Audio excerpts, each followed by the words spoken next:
প্রিয় বন্ধুরা, কেমন আছেন? আশা রাখি ভালো। আজকে এই ভিডিওতে আমি মিশরের ফারাও রাজাদের যে ধর্ম ছিল সেই ধর্ম নিয়ে আলোচনা করব।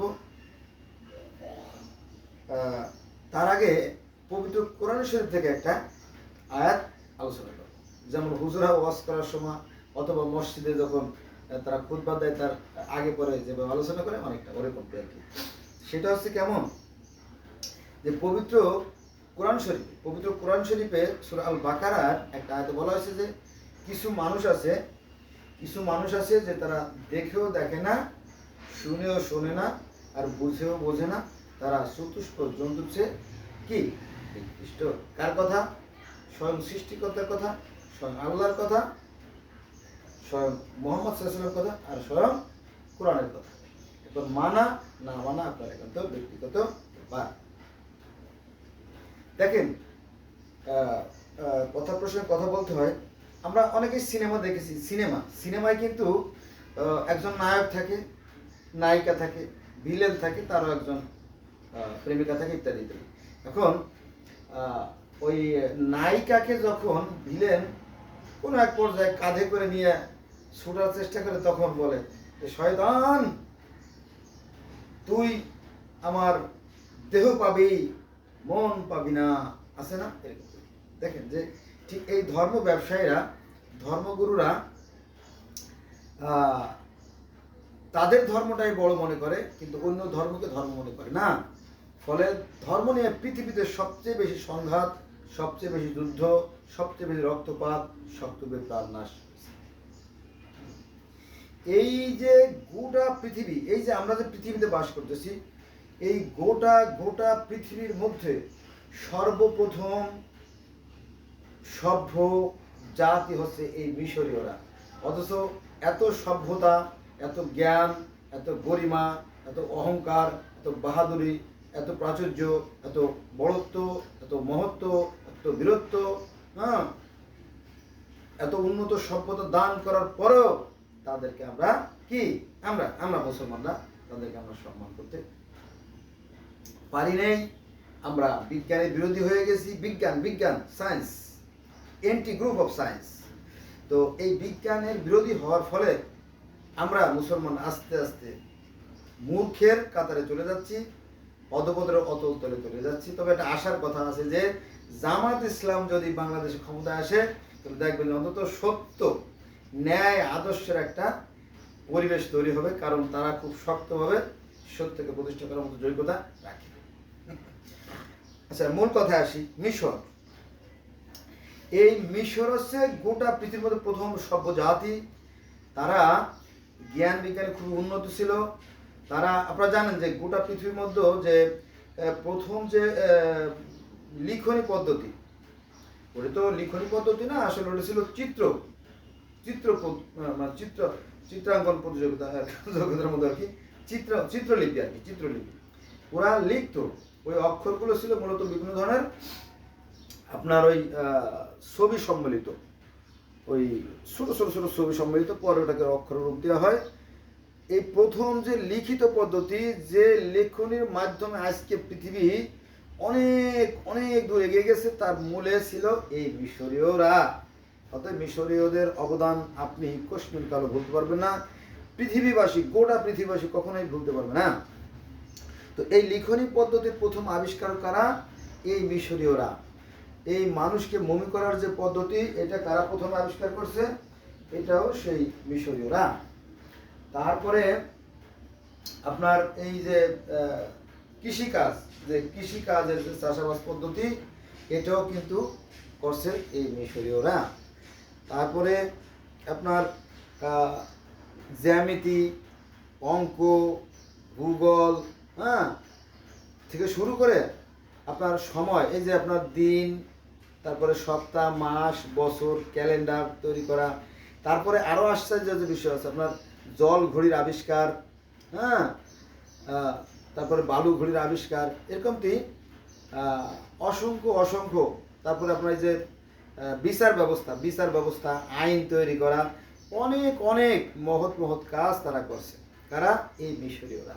অথচ আমরা মুসলমান যারা আছি, আমরা সংখ্যায় যাই হোক কিছু আসে যায় না, এই মুসলমানরা এদের বিরুদ্ধে কেন জানেন?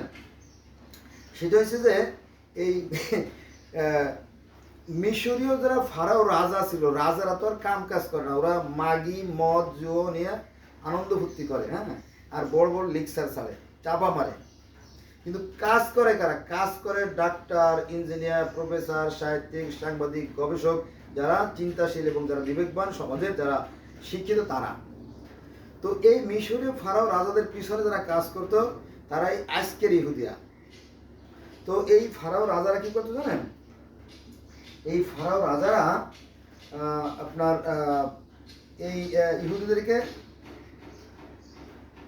কাজ করাতো, কিন্তু এদের ঠিক মতো খাওয়া দিত না। তারপরে আপনার ওই একটু অন্যায় পেলে তাদের শাস্তি দিতে, এমনকি অনেকে মেরে ফেলতো। তাদের অত্যাচার এতই বেশি হয়ে গেছিল, অর্থাৎ এই ফেরাউনদের। দেখবেন যে প্রত্যেকটা রাজা বাদশারা এরকম করে। দেখবেন রাজাদের কাজ হচ্ছে অন্যের জায়গা দখল করা, হ্যাঁ, এদিকে আপনার ব্যাট, ট্যাক্স, কর, খাজনা, রেমিটেন্স এগুলো নিয়ে তারা খাবে। ওখান থেকে সামান্য কিছু দেখাবে লোকজনে যে আমরা এই উন্নয়ন করছি, এইগুলো, হ্যাঁ। চিরকাল এই রাজা বাদশাদের কাজ হচ্ছে অপকর্ম করা। এটা বেদে না, বাইবেলে স্পষ্ট করে লেখা আছে, জগৎ চিরকাল শাসন করে শয়তানেরা, জগৎ চিরকাল শাসন করে শয়তানেরা, এইভাবে স্পষ্ট বাক্য আছে। আর আমাদের ইসলাম ধর্মে আছে পবিত্র কোরআন শরীফে, it is not a simple matter or simple word. পবিত্র কোরআন শরীফে, খোদ কোরআন শরীফে আছে, যখন কোনো নবী রাসূল কোনো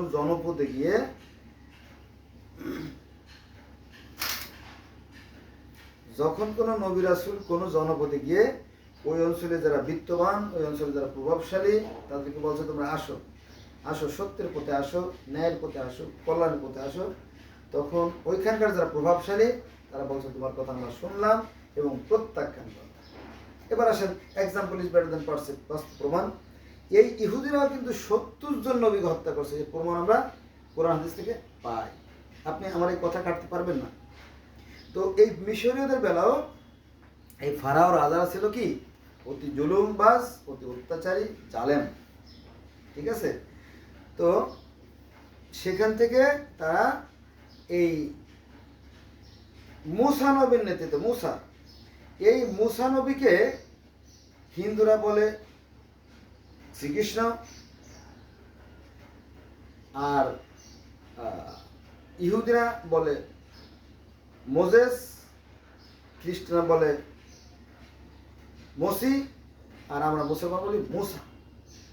অন্যখানে আমি যাচ্ছি না। তাহলে এই যে ইহুদি ধর্ম, খ্রিস্টান ধর্ম, ইসলাম ধর্ম, হিন্দু ধর্ম, এই সমস্ত ধর্মে কিন্তু এই শ্রীকৃষ্ণের কাহিনী আছে। এই কাহিনী যে কতকাল আগ থেকে শুরু হয়েছে সেটা আল্লাহ ছাড়া কেউ বলতে পারে না।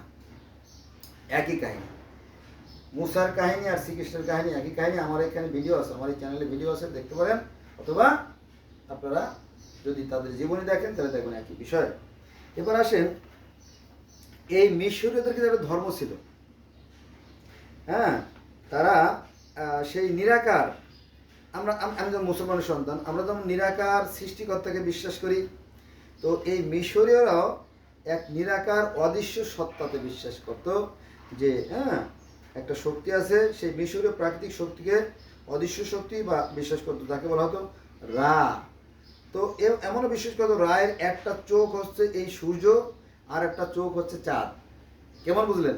তাহলে আমাদের কোরআনে আছে যে আল্লাহ পাক এই সপ্তম আকাশব্যাপী আছেন, এরমতে আছে, এই কথা বেদেও আছে, অর্থাৎ তিনি সর্বোচ্চ বিরাজমান, তিনি আছেন একটা শক্তিরূপে। এমনকি বিজ্ঞানীরাও কিন্তু সৃষ্টিকর্তায় অস্বীকার করে না, তারা বলে যে এই যে বিশ্ব ব্রহ্মাণ্ড সুশৃঙ্খল ও সুনিয়ন্ত্রিতভাবে পরিচালিত হচ্ছে, নিঃসন্দেহে এর পিছনে একটা শক্তি আছে, সেই শক্তিকে পৃথিবীর বিভিন্ন মানুষ বিভিন্ন নামে ডাকে। বোঝা গেছে বিষয়টা? এভাবে পৃথিবীতে 4300 সন্ধান আমরা পাচ্ছি ধর্ম, প্রত্যেকেই একজন সৃষ্টিকর্তা মানে, আর এই ধর্মগুলোর মধ্যে বিশ্বাস থেকে সৃষ্টি হয়েছে। এবার মূল কথা আসি, তো একজন সৃষ্টিকর্তা আছে মিশরীয় ধর্মে, তাকে বলা হয় রা, মানে অদৃশ্যের সৃষ্টিকর্তা, যেমন আমরা বলি লা ইলাহা ইল্লাল্লাহ, ওরকম একই কথা। আর হিন্দু ধর্মে আছে ব্রহ্মা একম দ্বিতীয় নাস্তি, তিনি মাত্র একজনই, দ্বিতীয় কেউ নয়। ইহুদি ধর্ম, খ্রিস্টান ধর্ম একজন সৃষ্টিকর্তা মানে, তার মানে এই 4টে ধর্ম আরো পৃথিবীর আরো ধর্ম ওই একজন সৃষ্টিকর্তা মানে। তো সেখানে আবার 4জন ফেরেশতার কথা বলা আছে, অদৃশ্যের ফেরেশতা, অদৃশ্যের, যেমন আমরা ফেরেশতাকে দেখতে পারি না, সেই 4জন ফেরেশতার কথা মিশরীয় ধর্মে আছে। তাদের 4জনের নাম আছে হু, শেহা, শেহেম, হেহ। 4জন ফেরেশতার কথা আমরা পাইলাম। তারপরে আমাদের যেমন নবী আছে, আমাদের নবী আছে না, নবী আছে, তো তাদের নবীরাই হচ্ছে ঈশ্বর।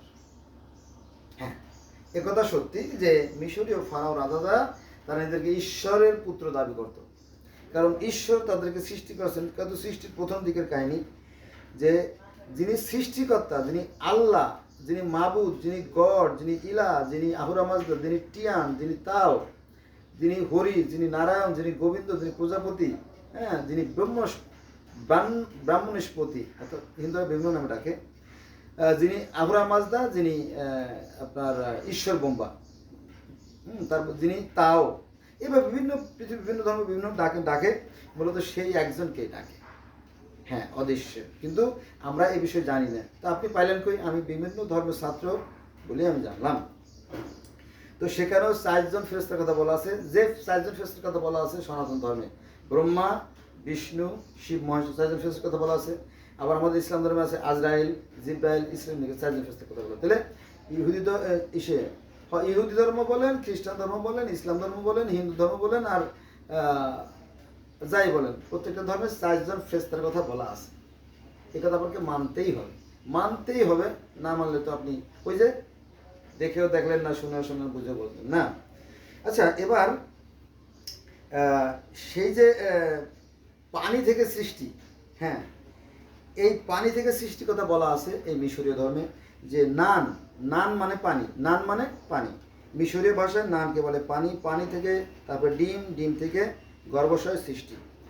হ্যাঁ, এই একই কথা আমাদের ইসলাম ধর্মে আছে যে সৃষ্টিকর্তা পানির উপরে ছিলেন, অর্থাৎ সূরা হুদের 7 নম্বর আয়াতে একই কথা বলা আছে, তিনি পানির উপরে ছিলেন। তারপর পানি থেকে তিনি কি করলেন? আর দাহাহা, ডিম্ব বয়জা, আন্ডা তৈরি করলেন। তারপর সেখান থেকে সৃষ্টি শুরু করলেন, 6 দিনে সৃষ্টি করেন, সে কথা আছে। যে এখানে ডিম, মা ফাতেমা আল্লাহকে প্রশ্ন, হে আল্লাহ, আপনি যখন পানির পরে ডিম পাকারে ভাসতেছিলেন তখন আপনার খোলস ছিল মান। এই নিয়ে বিশাল কাহিনী আছে, সেখানে আমরা যাবো না। তো সেই পানি থেকে ডিম, আর ডিম থেকে গর্ভাশয় সৃষ্টি, আর সেই গর্ভাশয় থেকে তারপরে পৃথিবীর অন্যান্য সব সৃষ্টি, যেমন এই যে নুট মানে বাতাস। তো সৃষ্টিকর্তা প্রথমে, আপনারা জানেন যে আমাদের ইসলাম ধর্মে আছে সৃষ্টিকর্তা প্রথমে 2জন মানুষ সৃষ্টি করলেন। মানুষ সৃষ্টি করলেন না, কাকে সৃষ্টি করলেন? আদম এবং হাওয়াকে সৃষ্টি করলেন মাটি দিয়ে। এই কথা আছে ইসলাম ধর্মে আছে, এই কথা খ্রিস্টান ধর্মে আছে, অ্যাডাম এবং হাওয়াকে মাটি দিয়ে সৃষ্টি করা হয়। এই একই কথা আছে ইহুদি ধর্মে, এই একই কথা আছে আপনার হিন্দু ধর্মে। অর্থাৎ সৃষ্টিকর্তা যিনি মানে পরম ব্রহ্মা, যিনি পরমাত্মা, তিনি বিষ্ণুকে বললেন, বিষ্ণুকে বলেন, হে বিষ্ণু, বললেন জি হুজুর, বলেন যে তুমি কাদা দিয়ে মানুষ তৈরি করো। তখন তিনি কি করলেন? আদম হাওয়াকে, কোথাও কোথাও আছে মনু শতরূপাকে, আবার কোথাও আছে জমজমিকে সৃষ্টি করো। অনেক নাম আছে সনাতন ধর্মে, যেহেতু প্রাচীন ধর্ম। হ্যাঁ, বিষয়টা কিন্তু এক। ম্লেচ্ছ মানে তিনি বলছে যে কর্দম দিয়ে ম্লেচ্ছের প্রবর্তনকারী জাতি সৃষ্টি করলো। পরে তারা ওই যে আদম হাওয়া যেমন ঈশ্বরের নির্দেশ অমান্য করে তারা ম্লেচ্ছ হয়ে গেল। ম্লেচ্ছ শব্দ তো অপবিত্র হয়ে গেল। এই কথা আমাদের ইসলাম ধর্মে আছে, হিন্দু ধর্মে আছে, এমনকি ইহুদি ধর্মে আছে, খ্রিস্টান ধর্মে আছে, মিশরীয় ধর্মে আছে। সেটা হচ্ছে কি, যিনি অদৃশ্যের, যিনি সৃষ্টিকর্তা, তিনি একজন ফেরেশতাকে নির্দেশ দিলেন। ফেরেশতা মানে কি? আপনার ওই যে শেপশুট, এই ফেরেশতাকে বললো, হে ফেরেশতা, হে শেপশুট, তুমি করো কুমারের কাদার মাটি দিয়ে। কিসের? কুমারের যেমন মিহি মোলায়েম তুলতুলে যে কাদা, এই কাদা দিয়ে যেমন তারা হাঁড়ি পাতিল তৈরি করে, ওরকম মোলায়েম আঠালো সুন্দর, তার মধ্যে কোনো ময়লা থাকবে না, এবং সুন্দর কাদা দিয়ে তুমি একটা মানুষ তৈরি করো। তখন তিনি কি করলো? এই শেপশুট সে আপনার ওই প্রথম মানব এবং প্রথম মানবী দেবনাথকে সৃষ্টি করলো। প্রথম মানব কিন্তু 2জনই। আচ্ছা, তাদের ঘরে সন্তান আসলো কয়জন? 5জন। এক হচ্ছে ওসাইরিস আর আইসিস। ওসাইরিস আর আইসিস আর শেদ আর তেফনাত আর আছে আনুবিস। বুঝা গেছে? 5 জন। ওসাইরিস, আইসিস, শেব, নেপথিস, আনুবিস, 5 জন। এবার আসেন সনাতন ধর্মে। সনাতন বা হিন্দু ধর্মে 5 জনের কথা বলা আছে। সেখানে প্রথম মানবী যারা তাদের 5টা সন্তান ছিল। হ্যাঁ, 5টা সন্তানের কথা বলা আছে। সেটা প্রথমের নাম আছে প্রিয়ব্রত, তারপর উত্তালপাদ, 2টো ছেলে আর 3টে মেয়ে, আকুতি, প্রসূতি, দেবতী, 5টা সন্তান। এটা কোথায় পাবেন? এটা কিন্তু আপনার বাংলাদেশে বই পাবেন না। এই বইটা আমি যেখান থেকে এটা তথ্য সংগ্রহ করছি, এটা আছে আপনার মহাজন উপদেশ, মানে 12 জন যে মহাজন, এই মহাজন উপদেশের একটা বই আছে। সৃষ্টির একদম সূচনা লগ্নের যে কাহিনীগুলো, সেই কাহিনী সেখানে বলা আছে। এবং ঈশ্বর যে নিরাকার, জ্যোতিময়, অশরীরী, এগুলো আপনার বেদে এই আছে, গীতায় আছে। হ্যাঁ, এবং এই মহাজন 3টে গ্রন্থে আছে। হিন্দুদের যে সর্বপ্রধান এবং সর্বশ্রেষ্ঠ যে গ্রন্থ বেদ, সেখানে ঈশ্বর নিরাকার, জ্যোতিময়, অশরীরী এবং জন্মমৃত রহিত। ভগবত গীতায়ও ঈশ্বর নিরাকার, জ্যোতিময়, অশরীরী, সেটা আছে। এরকম যে অর্জুন বলিলেন, অর্জুন শ্রীকৃষ্ণকে বলিলেন যে হে শ্রীকৃষ্ণ, আমি ঈশ্বরের রূপ দেখতে চাই। তখন শ্রীকৃষ্ণ বললেন, না, চর্মচক্ষু দ্বারা ঈশ্বরকে দেখা সম্ভব না, তবে তোমাকে আমি জ্ঞান চক্ষু দান করেছি, তুমি দেখো। জ্ঞান চক্ষু দ্বারা তিনি দেখলেন। আর একটা উদাহরণ, যে তিনি সহস্র সূর্যের ন্যায়, ঈশ্বর বা সৃষ্টিকর্তা আল্লাহ হচ্ছে কি সহস্র সূর্যের নয়,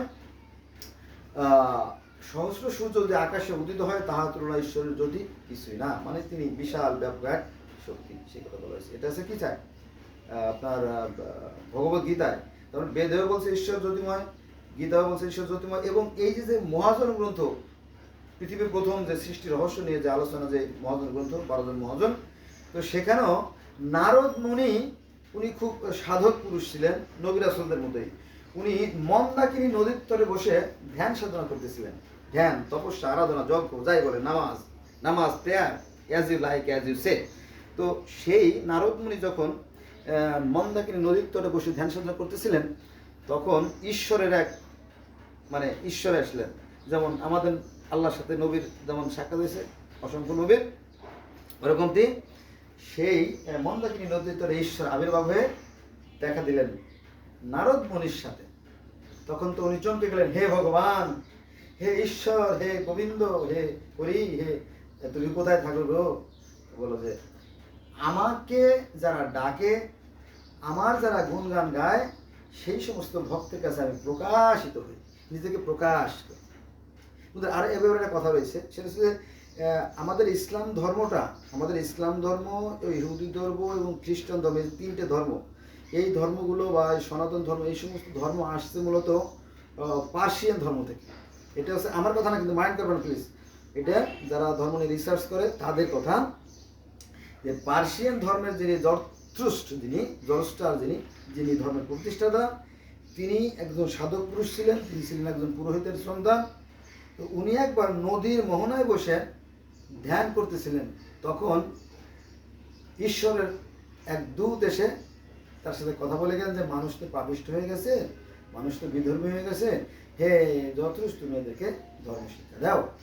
তারপরে সেই জরথুসকে ওই দেবতা অন্য এক সময় সেই স্বর্গে নিয়ে গেলেন, সেই স্বর্গে আল্লাহর কাছে নিয়ে গেলেন এবং আল্লাহর সাথে দেখা হলো। উনি একটা সিংহাসনে বসেছিলেন।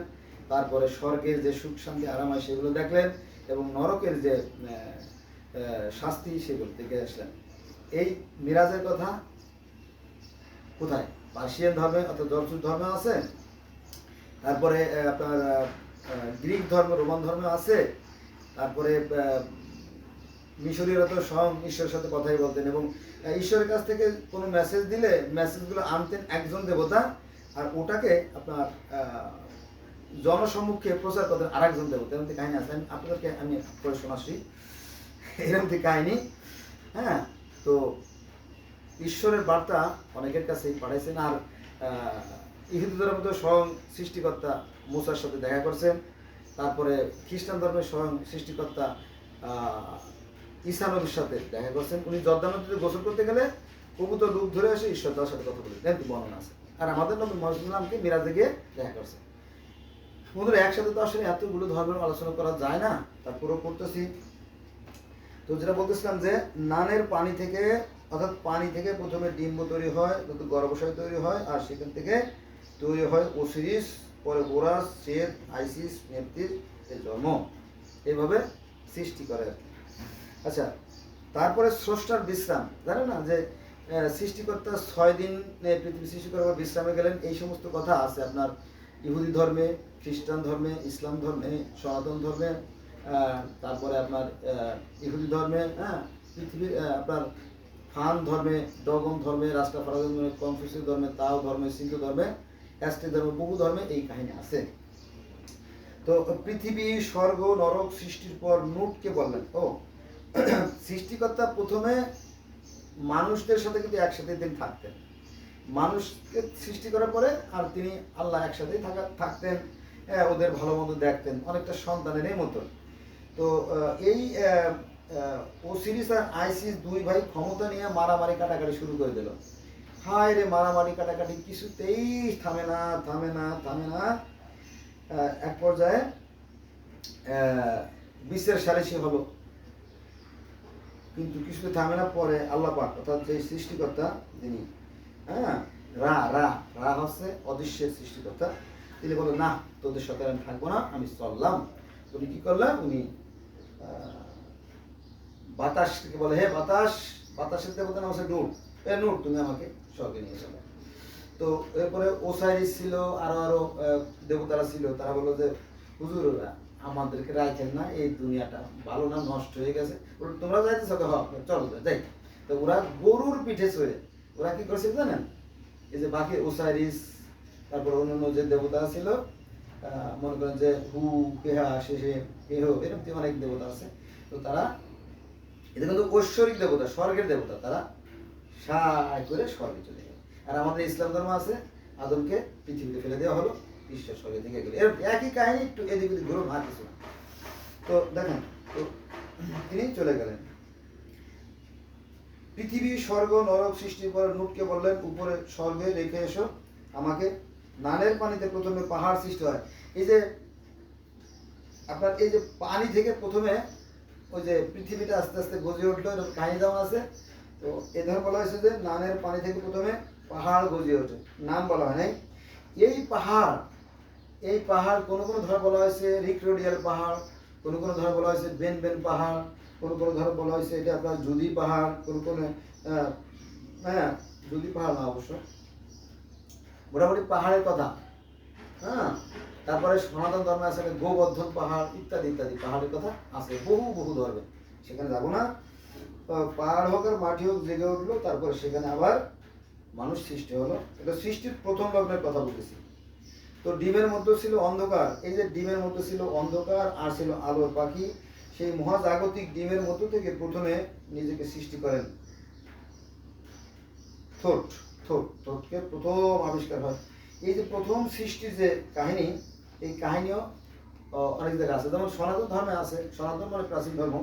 তো সেখানে বলা হয়েছে ঈশ্বর একাই ছিলেন পরমাত্মা রূপে, আর কিছু ছিল না। পরে তিনি চিন্তা করলেন যে আমি সৃষ্টি করব, তখন তিনি প্রথমে নিজেকে সৃষ্টি করলেন, হস্তপদ কর্মনাশকে তৈরি করে নিজের ভিতরে প্রবেশ করলেন, তারপরে অন্যান্য তিনি সৃষ্টি করলেন, সেই কথা কাহিনী বলা আছে। মিশরীয় ধর্মে একই কথা বলা আছে। তো ওই যে 5 জন সন্তান কথা আমি বলছি, যে ওসাইরি, আইসিস, ওসিরিস, সেত, নেপথিস ইত্যাদি ইত্যাদি। তো এই সেতকে বলা হয় সাপ বা শয়তান, কারণ সে শয়তানি কাজ করছে। 6 দিনের সৃষ্টি, সেই কথা কাহিনীও মিশরে আছে। নান বা পানিতে মহাজাগতিক ডিম থেকে পদ্মফুল ফোটে, সেই পদ্মফুল বা সেই ডিমের ভিতরে ছিল অন্ধকার এবং আলোর পাখি। সেই অন্ধকার থেকে সূর্য, স্বর্গ, নরক, হ্যাঁ, প্রথমে ঈশ্বর এবং মানুষের সঙ্গে একসাথে বসবাস করতো, এটা বলছি আর কি। তো ওই পানি থেকে সৃষ্টি, এ কথা শত শত ধর্মে আছে। কটা ধর্মের কথা বলবো এখানে?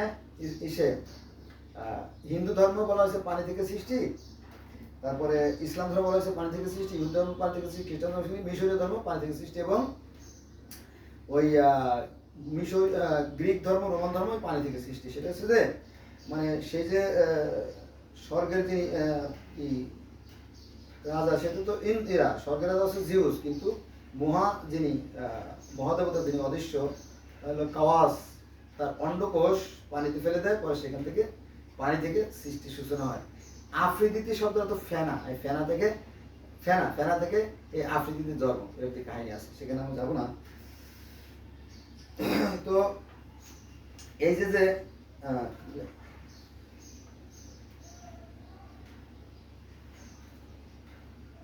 আচ্ছা, এখানে ওই যে আপনার যে পৃথিবীটা যে অন্ধকার ছিল, এই কাহিনীগুলো আছে তাওরাতে, জব্বুরে, ইনজিলে, বাইবেলে, তালমুদে, কোরআনে, হ্যাঁ, বেদে, সব জায়গায় আছে। এমনকি এই মিশরীয় ধর্মে আছে। যে এই পৃথিবী থেকে যখন আপনার ওই যে ওসাইরিস, আইরিস মানে দেবতারা সব চলে গেল, তখন অন্ধকারে পড়েছিল। নতুন পৃথিবী থোত পৃথিবীকে আবার, মানে থোত নামে একজন দেবতা, সে ঈশ্বরকে বলল যে হে ঈশ্বর, পৃথিবীটা তো অন্ধকারে পড়েই আছে অচল হয়ে, পৃথিবীটা আমরা চালু করি। সেইরকম কাহিনী আছে। নতুন পৃথিবী, থোত পৃথিবীতে আবার আলো বা সূর্য আনার পরে আবার দিন শুরু হয়, আবার মাস শুরু হয়, বছর শুরু হয়, ইত্যাদি। প্রতিদিন পৃথিবী থেকে সূর্য ওঠে, আবার পাতালে তা নেমে যায়। সাপ মৃত্যু, আত্মা খেয়ে ফেলে, ইত্যাদি কাহিনী আছে। নুট হলো আকাশ, গোপ হলো মাটির ঈশ্বর। মানে ওরা একটা শক্তিকে একটা নাম দেয়। যেমন আমরা বলি বাতাস, পানি, আকাশ, যেমন নাম দিছি, এরকম তারা বাতাসকে বলে কি নুট, আর তারা আকাশকে বলে গোপ, এরকম। সূর্যের বিভিন্ন নাম আছে। সূর্যকে সকালে বলে খেপরি, দুপুরে বলে রা, আর সন্ধ্যায় বলে আটু। আমাদের ইসলাম ধর্মে হাবিল কাবিল কাহিনী আছে না, হত্যার কাহিনী, এই হত্যার কাহিনীও কিন্তু আপনার আছে, মিশরীয় ধর্মে আছে। শ্বেতের হিংসা ভ্রাতৃত্ব হত্যার কারণ, ওই যে ভাইতে হত্যা করা করি, হাবিল কাবিলে যে হত্যা করা করি, এরকম হত্যার কাহিনী, যুদ্ধের কাহিনী পৃথিবীর শত ধর্মে আছে। সৃষ্টির জন্য জ্ঞান এবং চালিকা শক্তি হলো হু, শেহা, শেহেম, হেহ, চারজন ফেরেশতা, জ্ঞানের শক্তি আছে। এরা কোনো দৈহিক কোনো দেবতা, যেমন আজরাইল, জিবরাইল, ইসলাম এখানে আমরা দেখতে পারি না, আর একটা একই জিনিস। আচ্ছা, আদম সৃষ্টি, আমন রায়ের নির্দেশে হাতশেপসুট কুমারের কাদার চাকার মাটি দিয়ে মানুষ তৈরি করে, খনুন তাতে আত্মা ও এই যে একজনে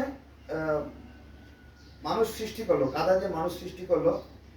যেমন আমাদের ইসলাম ধর্মে আছে যে আল্লাহ পাক মানুষ সৃষ্টি করার পরে 40 বছর জান্নাতের আশেপাশে ফেলানো ছিল, পরে তিনি একটা অনুষ্ঠান করে তার মধ্যে একটা অনুষ্ঠানের কাহিনী এখানেও আছে। যে মানুষ তৈরি করে আছে হাতশেপসুট, সে হলো মানুষ তৈরি করে, তারপরে খনুন তাতে কি করে আত্মা প্রবেশ করে দেয়। যেমন গ্রিক ধর্মে আছে যে জিউস বলল প্রমিথিউসকে, তুমি মাটি দিয়ে মানুষ তৈরি করো। তখন মাটি দিয়ে মানুষ তৈরি করা হয়ে গেল, তখন স্বর্গের দেবী এথেনা এসে তার মধ্যে প্রাণ সঞ্চার করে দিয়ে গেল। এরকম কাহিনী আছে। খনুম হচ্ছে পরকালের অধিপতি। খনুম যেমন পরকালে আমাদের ইসলাম ধর্মে আছে স্বর্গের দেবতা আছে কি রেদওয়ান, আর নরকের ফেরেশতা আছে মালেক। আর এখানে অর্থাৎ মিশরীয় ধর্মে পরকালের যিনি অধিপতি হবে তিনি হচ্ছে কি খনুম। আমরা বলি না স্বর্গে হাসান হোসেন হবে স্বর্গের, তারা কি হবে, তারা হবে নেতা, এরকম আমরা বলে থাকি আর কি, অনেকটা ওইরকম কাহিনী আছে এখানে। স্বর্গ থেকে নদী প্রবাহিত। বন্ধুরা, আমাদের ইসলাম ধর্মে আমরা দেখতে পাই যে স্বর্গ থেকে দুটো নদী প্রবাহিত হয়ে পৃথিবীতে আসছে। সেটা হচ্ছে ইউফ্রেটিস, টাইগ্রিস, দজলা, ফুরাত বা সিমন জিহন নদী। ওই একই কথা এখানেও আছে যে স্বর্গ থেকে নদী প্রবাহিত, ইউফ্রেটিস, টাইগ্রিস নদী। হ্যাপি, বন্যার ঈশ্বর। এই যে বন্যার কাহিনী বন্ধুরা, হায় বন্যা, এই বন্যার কাহিনী সনাতন ধর্মে আছে, তারপরে আপনার মিশরীয় ধর্মে আছে, ইহুদি ধর্মে আছে, খ্রিস্টান ধর্মে আছে, ইসলাম ধর্মে আছে, সব ধর্মে এই বন্যার কাহিনী আছে। অর্থাৎ নূহ নবীর বন্যার কাহিনী সেটা আছে, এই মিশরীয় ধর্মে আছে। সেখানে যাবো না, একটা বিষয় আলোচনা করতে গেলে বহু সময় দরকার। প্রথম সৃষ্টি, আটম নিজের ইচ্ছা শক্তি দ্বারা, মানে সেই সৃষ্টিকর্তা, মানে এই মিশরীয় ধর্মের সৃষ্টি সূচনা সময় যেভাবে বলা হয়েছে যে প্রথমে সৃষ্টি সূচনা আটুম নিজের ইচ্ছার শক্তি দ্বারা নিজেকে সৃষ্টি করেন। আটুম অর্থ স্বয়ং সম্পূর্ণ। আটুম যে শব্দটা, আটুম একটা মিশরীয় শব্দ। এই আটুম শব্দের অর্থ হচ্ছে স্বয়ং সম্পূর্ণ, এক এবং অদ্বিতীয় ঈশ্বর। তিনি প্রথমে নিজেকে তৈরি করেন, তৈরি করার পরে তারপরে বাকি সবগুলো সৃষ্টি করেন। এরকম কথা বেদেও আছে। হ্যাঁ, বেদে প্রথমে ঈশ্বর হস্তপদ কর্ণ নাসিকা গৃহা জীবা ত্বক শরীরের বিভিন্ন অঙ্গ প্রত্যঙ্গ তৈরি করে নিজের ভিতরে আত্মার উপর প্রবেশ করলেন, এই কথা আছে, খোদ বেদে আছে বন্ধুরা। আর আমাদের ইসলাম ধর্মে আছে সৃষ্টিকর্তা চিন্তা করলেন আমি সৃষ্টি করব, তিনি তার অস্তিত্ব দ্বারা প্রথমে নবী মুহাম্মদের নূর সৃষ্টি করলেন, যদিও কথাটা সঠিক না, তারপরে সমস্ত জগৎ সৃষ্টি করলেন। তিনি প্রথমে 4 জন ফেরেশতা তৈরি করলেন এবং তাদেরকে দায়িত্ব দিলেন তোমরা সৃষ্টি করো, পালন করো, ধ্বংস করো, মেসেজ দাও।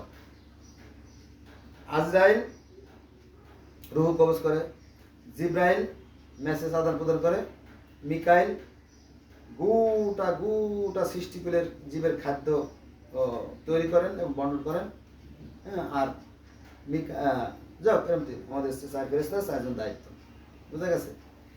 হিন্দু ধর্মের মধ্যে 4 জন ফেরেশতা দায়িত্ব আছে। ব্রহ্মা আছে সৃষ্টিকর্তা, বিষ্ণু আছে পালনকর্তা, শিব আছে সংহারকর্তা, আর একজন আছে কি মহেশ্বর, মনে করেন যে মেসেজ দাতা, এরকম আর কি। তো 4 জন কিছু পরিকল্পনা আছে আর কি, এখানেও সে এক কথা আছে, তবে নাম ভিন্ন। আটুম নিজের ইচ্ছা শক্তি দ্বারা প্রথমে কিছুই ছিল না, মানে এটা প্রমাণ করে যে কিছুই ছিল না, প্রথমে যখন সৃষ্টি করেন তখন তিনি নিজেকে সৃষ্টি করেন, তারপরে বাকিগুলো সৃষ্টি করেন।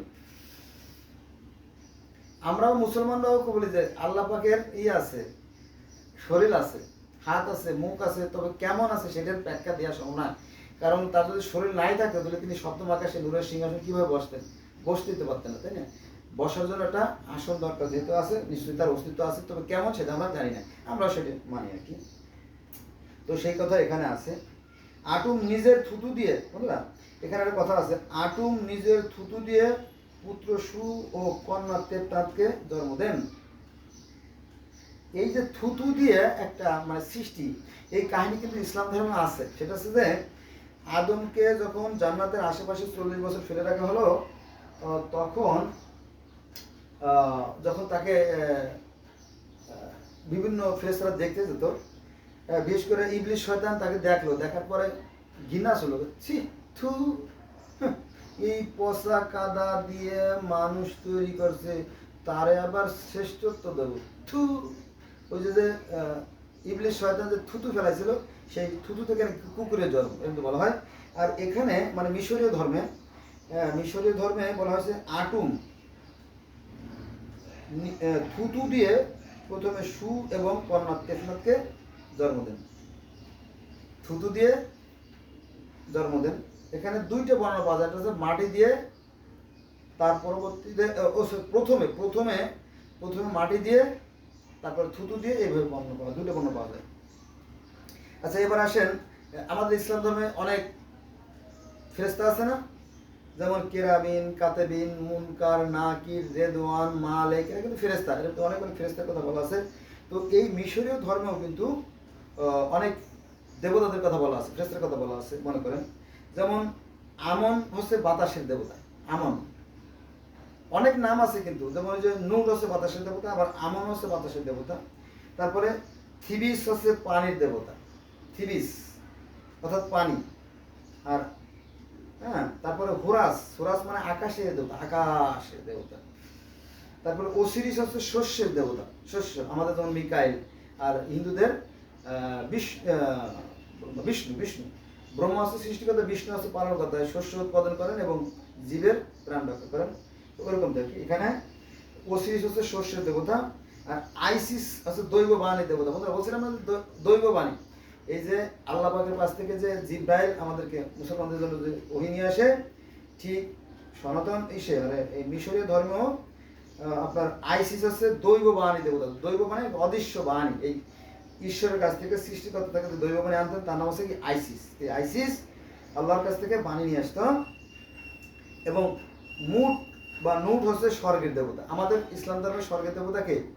আমাদের ইসলাম ধর্মের স্বর্গের দেবতা হচ্ছে রেদওয়ান, আর হিন্দু ধর্মের স্বর্গের দেবতা হচ্ছে আপনার ইন্দ্র, আর গ্রিক ধর্মের স্বর্গের দেবতা হচ্ছে জিউস, আর অন্যান্য ধর্মে তো স্বর্গের দেবতা আছেই, ইহুদি ধর্মে আছে, খ্রিস্টান ধর্মে, আর আমাদের ইসলাম ধর্মে ও মিশরীয় ধর্মের স্বর্গীয় দেবতা হচ্ছে কি মুট বা নুট। আচ্ছা, এবার আসেন আখেন আতেন। আমরা জানি যে মিশরে যে শত শত ফারাও রাজা ছিল, তাদের মধ্যে বিখ্যাত ছিল ফুখু, আখেনাতেন এবং আমনরা। এই তিনজন ছিল বিখ্যাত মানে ফারাও রাজা। তো এখানে আখেনাতেন ঈশ্বরের যোগাযোগের মাধ্যম।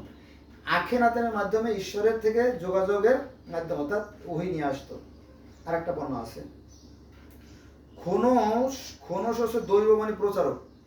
এখানে ভালো করে লক্ষ্য রাখেন, এখানে আছে যে আইসিস আছে দৈববাণীর দেবতা, দৈববাণী আছে তার কাছে থাকে।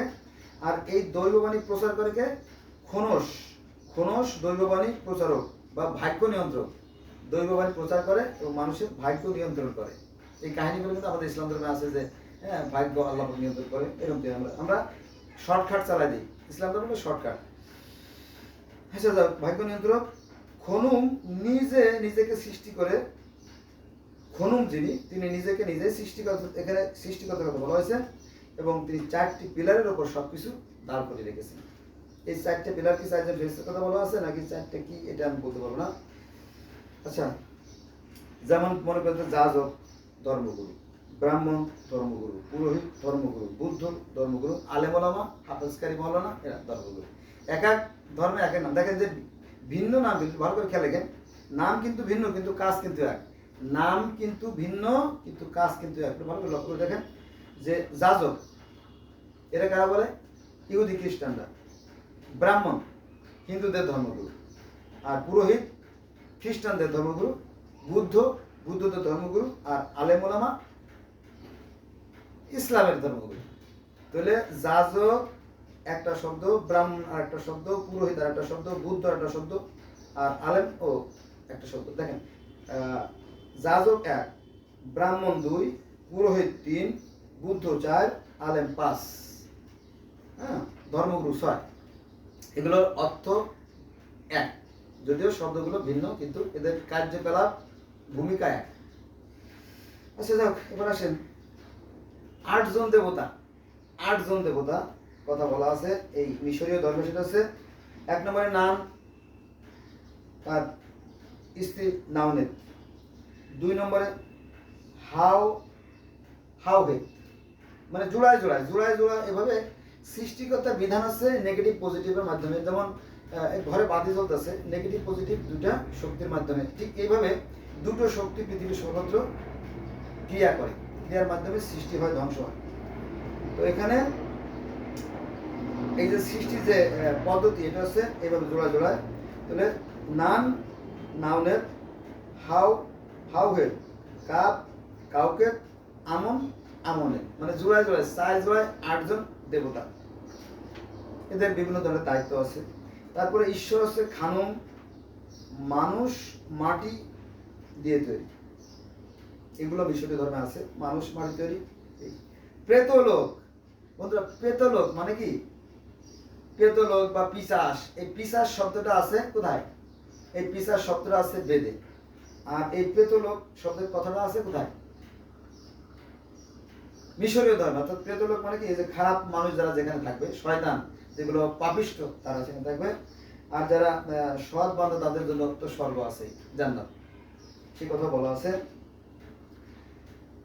আদিম প্লাবন, এই যে বন্ধুরা বন্যার কাহিনী, এই আদিম প্লাবন এটা আছে আপনার মিশরীয় পুরাণ যে বইটা, সেই বইয়ের লেখক হোসেন মোস্তফা মীর 69 প্যারিদাসর বাংলা বাজার থেকে প্রকাশিত যে বইটা, সেই বইয়ের 127 পৃষ্ঠায় সেই মহাপ্লাবনের কাহিনী আছে। এই মহাপ্লাবনের কাহিনী আমাদের ইসলাম ধর্মে আছে, ইহুদি ধর্মে আছে, খ্রিস্টান ধর্মে আছে, হিন্দু ধর্মে আছে মৎস্য অবতারে। তারপরে এই মিশরীয় ধর্মে সেই মহাপ্লাবনের কাহিনী আছে। এবং পৃথিবীর প্রথম লিখিত গ্রন্থ গিলগামেশের মহাকাব্য, সেই পুতনা বিষ্টেমের পরিবার রক্ষা পাইছিল, আর বাকিরা সব পানিতে মহাপ্লাবনে ধ্বংস হয়ে গেছিল, সেটা আছে।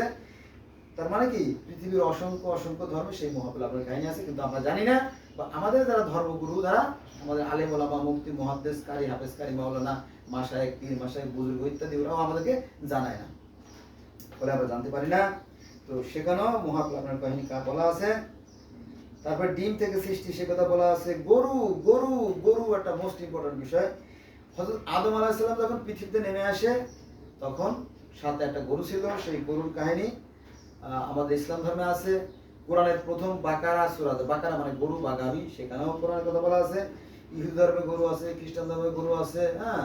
তারপরে আপনার এই যে মিশরের ধর্মে গরু আছে, এরপরে গ্রিক ধর্মে গরু আছে, রোমান ধর্মে গরু আছে, তারপরে আপনার পার্সিয়ান ধর্মে গরু আছে, ফার্ম ধর্মে গরু আছে, তারপরে মিত্রাইজম, মিত্রাই মানেই গরু, মিত্রাই শব্দের অর্থই গরু, গরু থেকে সৃষ্টি সূচনা। এরকম পৃথিবীর শত শত ধর্মের গরু আছে যদি আপনারা দেখতেন। তো সেখানে যাবো না, এমনি কথা এলোমেলো, আমি বুঝতেছি যে কথাগুলো আমি এলোমেলো করে বলতেছি, কারণ এখান থেকে একটু বললাম, ওখান থেকে একটু বললাম, এখান থেকে বললাম, তো বোঝাটা বেশ কঠিন হয়ে যায়। আমিও বুঝি, ধারাবাহিকভাবে বলতে আমিও পারতেছি না, কারণ অনেকগুলো ধর্ম একসাথে বলতে গেলে আসলে হয় না, মেলে না। তাহলে গরুর কাহিনী, হিন্দু ধর্ম, হিন্দু ধর্মে গরুর কাহিনী আছে, আছে না? তারা তারা গরুর মা মনে করে, অনেক সম্মান করে গরু, তাই না? আর আমাদের ইসলাম ধর্মেও গরু আছে, এবং বেদেরও প্রথমে গরুর কথা আছে। এটা আছে আপনার ঋগ্বেদের 164 সূক্তে গরুর কথা বলা আছে। আর আমাদের প্রথম ঋগ্বেদ মানে প্রথম প্রথম বেদের প্রথমেই, যেমন পুরাণের প্রথমেই যেমন গরু আছে, বেদেরও প্রথমে গরু আছে, এই মিশরীয় ধর্ম গরু আছে, আর ইহুদি ধর্মে গরু আছে, খ্রিস্টান ধর্মে গরু আছে, সব ধর্মে গরু আছে, পার্সিয়ান ধর্মে গরু আছে, গ্রিক ধর্মে গরু আছে, রোমান ধর্মে গরু আছে। এটা বললাম, আবার বললাম। আচ্ছা, এখানে বলা আছে যে পুরোহিত, হ্যাঁ, পুরোহিতরা দৈব বাণী তুলে ধরত। দৈব বাণী, ওই যে যারা পুরোহিত তারা কি করতো, এখানে দেখেন যে আইসিস ছিল দৈববাণীর দেবতা, আইসিস ছিল দৈববাণীর দেবতা। এই দৈববাণী আবার খননের মাধ্যমে এটা প্রচার করা হতো। এই খনন ছিল ভাগ্য প্রচারক, ভাগ্য নিয়ন্ত্রক এবং এই দৈববাণী প্রচারক। তো এই পুরোহিতরা কি করতো, এই দৈববাণীগুলো আবার জনসমক্ষে সাধারণ মানুষের মধ্যে প্রচার করতো। পুরোহিত, পুরোহিত মানে কি, আমরা যারা মুসলমান, আলেম ওলামা, মুফতি, মুহাদ্দিস, মাওলানা বলি না, তো এই মিশরীয় ধর্মে যারা ধর্মগুরু তাদেরকে পুরোহিত বলা হতো। এই পুরোহিতরা এই দৈববাণীগুলো তুলে ধরতো। তারপরে ফারাওরা রায়ের পুত্র, এই দেখেন, রা হচ্ছে কি, সেই সৃষ্টিকর্তা নিজে, স্বয়ং সৃষ্টিকর্তা নিজে প্রথমে নিজেকে সৃষ্টি করলেন, পরে তিনি এই ফারাও যারা রাজাদের তাদেরকে সৃষ্টি করলেন। তাহলে তারা তো ঈশ্বরের পুত্র, এজন্য তারা নিজেকে ঈশ্বর বলতো। ঈশ্বরের পুত্র তো ঈশ্বরীর বাবা, ঈশ্বরের পুত্র তো ঈশ্বরী, তাই না?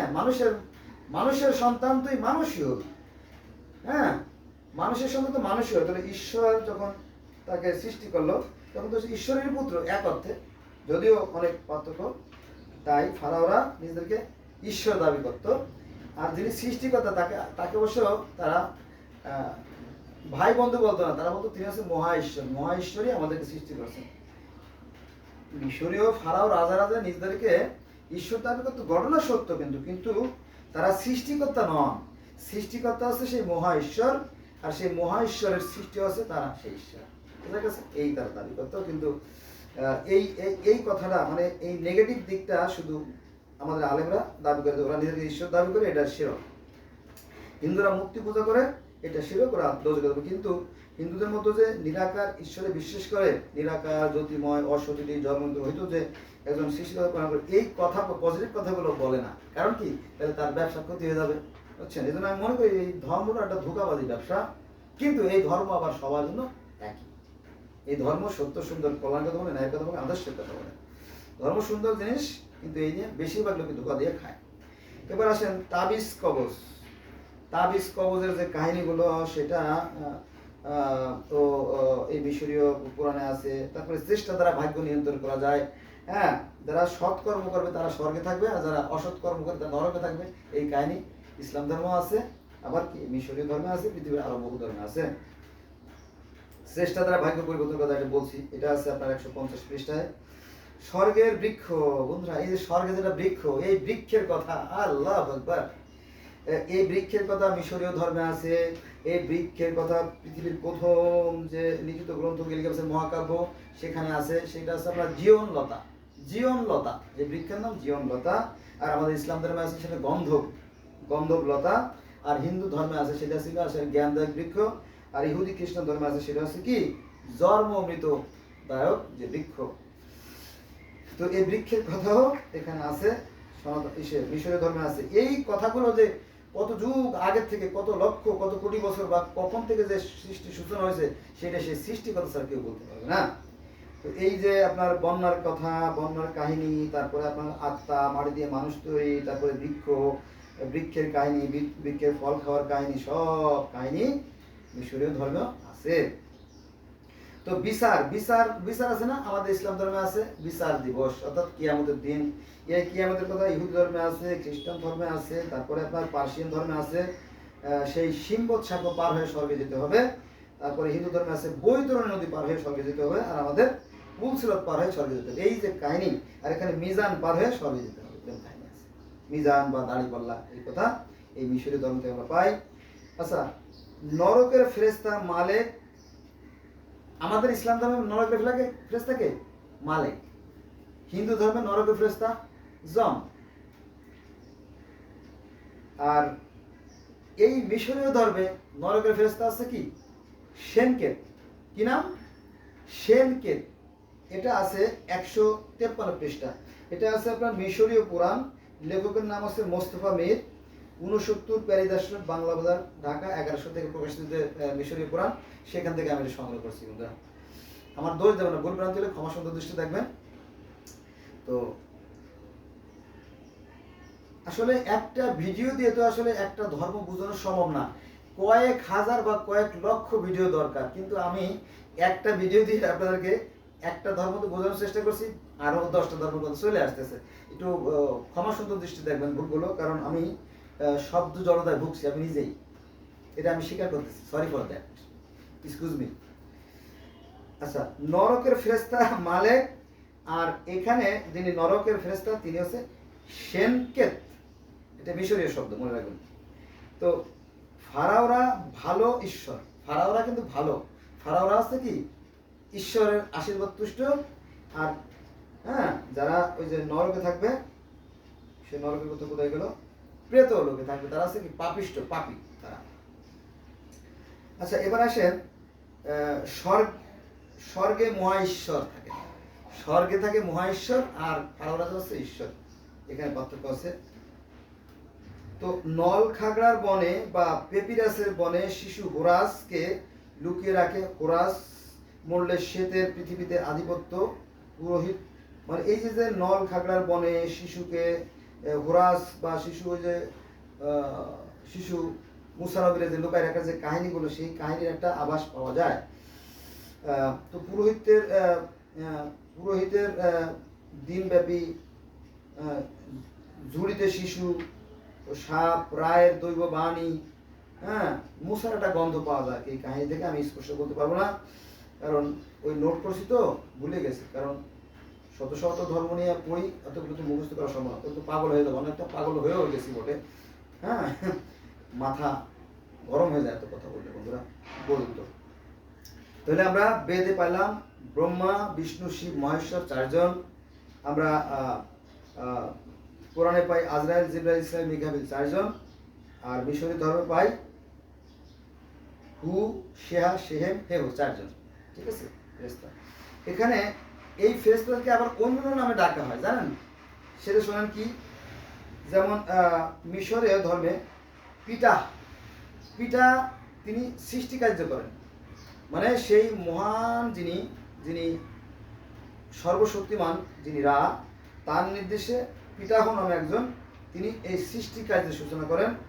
তারপরে শেকমত, এর আগে নাম বলছিলাম কিন্তু ভিন্ন নাম, সেটা হচ্ছে সেনকেত। এর আগে বলছিলাম যে সেনকেত হচ্ছে নরকের ফেরেশতা, আর এটা হচ্ছে সেনকেত না, এটা হচ্ছে আপনার শেকমত। সেনকেত আর শেকমত কিন্তু আলাদা নাম। এই শেকমত হচ্ছে উর্বরতার দেবতা, উর্বর, পৃথিবী উর্বর করে, ফসল ফলায়, মানুষের খাদ্য বন্টন করে, মানুষের ভাগ্য গড়ে ভাঙে, এই সমস্ত কাজ করে। আর নেফারতুম নামে আর একজন আছে, সে কি করে, এই নেফারতুম হচ্ছে আপনার এই যে মানুষের পেটে বাচ্চা আসা, এই বাঁচবে না মরবে, হ্যাঁ, সুস্থ থাকবে না অসুস্থ থাকবে, এই সমস্ত দায়িত্বে যিনি আছেন, দায়িত্বপ্রাপ্ত, সে হচ্ছে নেফারতুম। কিন্তু আমাদের ইসলাম ধর্ম মানে শর্টকাট করে এতই শর্ট করছে, সব ফেরেশতা করে, সব ফেরেশতা করে। হ্যাঁ, সব ফেরেশতা করে, ফেরেশতারা নাম নাই।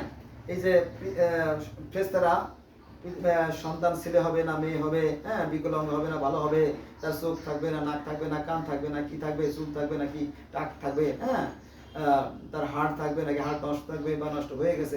এই যে পেটে বাচ্চা আসা যাওয়া বা পৃথিবীতে যে সমস্ত প্রাণীকুলের যে ভূমিষ্ঠ হয়, এগুলোর দায়িত্ব প্রাপ্ত যিনি, সেই ফেরেশতার নাম হচ্ছে নেফার তুম। বুঝা গেছে? তাহলে আমরা পাচ্ছি প্রধান যে চারজন ফেরেশতা, রু, শেহা, শেম, হেম, চারজন জ্ঞানের দেবতা। তারা মূলত অন্যান্য দেবতাদের কন্ট্রোল করে। তাদের মধ্যে 1 নম্বরে আমনরা বাতাসের দেবতা, থিবিস পানির দেবতা, বোরাস আকাশের দেবতা, ওসিরিস শস্যের দেবতা, আইসিস দৈববাণীর দেবতা, নুট স্বর্গের দেবতা এবং আখেরাতের ঈশ্বরের যোগাযোগ মাধ্যম এবং খোনস হচ্ছে দৈববাণী প্রচারক। তারপরে খনুম নিজে নিজেকে সৃষ্টি করেছেন এইভাবে, এবং 4টে পেলার বা 4টে ফেরেশতা বা 4জন প্রধান যাই আপনি বলেন না, এই ধরনের কাহিনী আছে। আমি তো ছোট্ট একটু মানে পরিসরে আপনাদেরকে আলোচনা করলাম। আমি বুঝতেছি এটা এলে বলে আরও আমি বলতে পারি, আরও বলতে গেলে আমার কাছে প্রচুর নোট আছে, বুঝছেন, প্রচুর নোট আছে পৃথিবীর বিভিন্ন ধর্ম নিয়ে নোট, বস্তায় বস্তায় নোট তৈরি করছি। এগুলো আসলে একবারে বলা সম্ভব না। আমি পুরো কোরআন শরীফ 30 পারা কোরআন শরীফকে এখানে এক জায়গায় জড়ো করছি। তো এখানে কোরআন শরীফের একটা পেজ হাতে চলে আসলো। তো কোরআন একটা কথা বলে শেষ করে দিই ভিডিওটা। এটা হচ্ছে কোরআন শরীফের, আপনি যদি কোরআন, মুসলমানদের বেশিরভাগ লোক 95% মুসলমানরা কোরআন শরীফ জানে না। ওই হুজুর যা বলে মসজিদের দিন ওইটাই তারা শোনে, এটাই মানে। কিন্তু আসলে তারা কোরআন হাদিস সম্বন্ধে কিছুই জানে না। তো কোরআনে সূরা নূরের কত, সূরা নূরের 35 নম্বর আয়াতে বলা হয়েছে সৃষ্টিকর্তা আছে আকাশ এবং পৃথিবীর জ্যোতি। আকাশ এবং পৃথিবীর জ্যোতি যদি হয় তাহলে নক্ষত্রকে বোঝায়, তাই না? তো আর এই যারা এই ফারাও রাজা, যারা ফেরাউন, তারাও সেই নক্ষত্রকে ঈশ্বর তুল্য দাবি করত, যে তিনি হচ্ছে সৃষ্টিকর্তা আর তিনি কে, মানে হ্যাঁ, তিনি হচ্ছে এই বিশ্বজাহানের পরিচালক, এরকম বিষয়টা। তো বন্ধুরা, ভিডিও অনেক বড় হয়ে গেছে, ক্ষমা সুন্দর দৃষ্টি দেখবেন। আর তো জানেন আমি একটু ব্যতিক্রম ধরে মানুষ, সত্যকে সত্য বলতে হবে। একটা কথা বলা দরকার বন্ধুরা, না বললেই নয়। পৃথিবীর প্রথম যে লিখিত গ্রন্থ গিলগামেশের মহাকাব্য, সেখানে স্বর্গের যিনি প্রতিষ্ঠাতা, যিনি মালিক, তিনি হচ্ছে আনু, অদৃশ্যের যিনি স্রষ্টা আনু। তারপরে মিশরীয় ধর্মে যিনি অদৃশ্যের যিনি সৃষ্টিকর্তা, তিনি হচ্ছে রা। দেখেন, আনু, রা, এরা কিন্তু অদৃশ্য। তারপরে বয়সের দিক থেকে আমরা যদি হিন্দু ধর্ম দেখি বা সনাতন ধর্ম দেখি, সেখানে সেই পরমাত্মা ঈশ্বর, তিনিও কিন্তু কি জ্যোতিময় অশরীর নিরাকার জন্মে রহিত। দেখেন, সব ধর্ম কিন্তু একই কথা বলে, কিন্তু ধর্মগুরুরা বলে ভিন্ন কথা। বোঝা গেছে? আচ্ছা, গ্রিক ধর্ম এবং রোমান ধর্মে যিনি সৃষ্টিকর্তা, তিনি হচ্ছেন কি কাওয়াস, তিনিও কিন্তু জ্যোতিময় অশরীর নিরাকার। হ্যাঁ, তারপরে আপনার কনফুসিয়াস ধর্মে তিনি হচ্ছে টিয়ান, তিনি হচ্ছে স্বর্গ মত্তের রক্ষক বা প্রতিষ্ঠাতা। তাও হচ্ছে কি এই মানে বিশ্বজাহানের পরিচালক, কেন্দ্রীয় শক্তি। তো এরকম। আবার বিজ্ঞানীদের কিন্তু আপনি অস্বীকার করতে পারবেন, কারণ এই যে পৃথিবীটা এত সুন্দর হয়ে গেছে, এই যে আমি কথা বলতেছি আপনাদের শোনানোর জন্য, এইগুলো কারা করছে? বিজ্ঞানীরা। এই বিমান বলেন, তারপরে ইন্টারনেট বলেন, তারপরে আপনার এই যে কি বলবো, লাইট, ফ্যান, রেফ্রিজারেটর, ক্যালকুলেটর, হ্যাঁ, সায়েন্টিফিক ক্যালকুলেটর, এই যে কাপড় চোপড় বলেন, হ্যাঁ, কলম, খাতা, তারপরে ওই যে আপনার চোখে যে কি জানি বলে, যে চোখে লাগায়, এখানে আরো কত আছে আপনার, আলমিরা বা অন্যান্য টেলিভিশন, কম্পিউটার, ল্যাপটপ, এগুলো সব বিজ্ঞানের দান। তো বিজ্ঞানীরা কিন্তু ধর্ম অস্বীকার করে না, সৃষ্টিকর্তা অস্বীকার করে না। তারা বলে যে এই যে বিশ্ব ব্রহ্মাণ্ড সুশৃঙ্খল ও সুনিয়ন্ত্রিত পরিচালিত হচ্ছে, নিঃসন্দেহে এর পিছনে একটা শক্তি আছে, শক্তি, এনার্জি, পাওয়ার। তো সেই শক্তিকে পৃথিবীর বিভিন্ন মানুষ বিভিন্ন নামে ডাকে।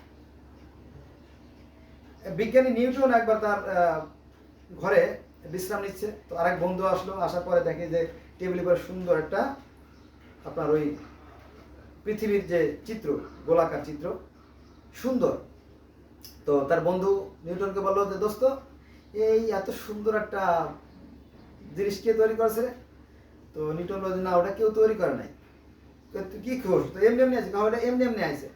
তোর কথা তো সাইজ ভালো না রে দোস্ত, তোর কি হয়েছে কত? আমার সাইজ ভালো না, কে বলছে? আমার সাইজ তো ঠিকই আছে। এটা কেউ সৃষ্টি করে নাই, কেউ তৈরি করে নাই, কেউ আবিষ্কার করে নাই, এমনি এমনি ওখানে টেবিলে প্রাইস। যে না রে, তোর তো কথাবার্তার সাইজ ভালো না, আমার একটু খুলে বল। কে তুই তো আহ, তুই ঈশ্বরে তো সৃষ্টি বিশ্বাস করিস না, তুই তো আল্লাহতে বিশ্বাস করিস না, তুই তো সৃষ্টিকর্তা মানিস না, অলমাইটি ক্রিয়েটর যে একজন আছে তুই তো তা মানিস না। আমি মানি। এই ক্ষুদ্র জিনিসটা তৈরি করতে যদি একজন কারিগর প্রয়োজন হয়, তাহলে এই অসীম, এই বিশাল ব্যাপক বিশ্ব ব্রহ্মাণ্ডকে কেউ না কেউ সৃষ্টি করছে। ওর দোস্ত, তুই আমার ভুল ভেঙে দিলি। আসলে একজন সৃষ্টিকর্তা আছে। হয়তো আমরা ক্ষুদ্র, আমরা মানুষেরা এতই ক্ষুদ্র যে এই ক্ষুদ্র মানুষের পক্ষে, এই সসীম মানুষের পক্ষে সেই অসীম, সেই বিরাট বিশাল ব্যাপক সেই সৃষ্টিকর্তাকে উপলব্ধি করার ক্ষমতা হয় না। তবে যারা জ্ঞানী, যারা বুদ্ধিমান, যারা বিচক্ষণ, যারা বিবেকবান, যারা চিন্তাশীল, তারা সৃষ্টিকর্তাকে অনুভবে উপলব্ধি করতে পারে। বন্ধুরা, ধন্যবাদ। আজকে এই পর্যন্ত। সবাই ভালো থাকবেন।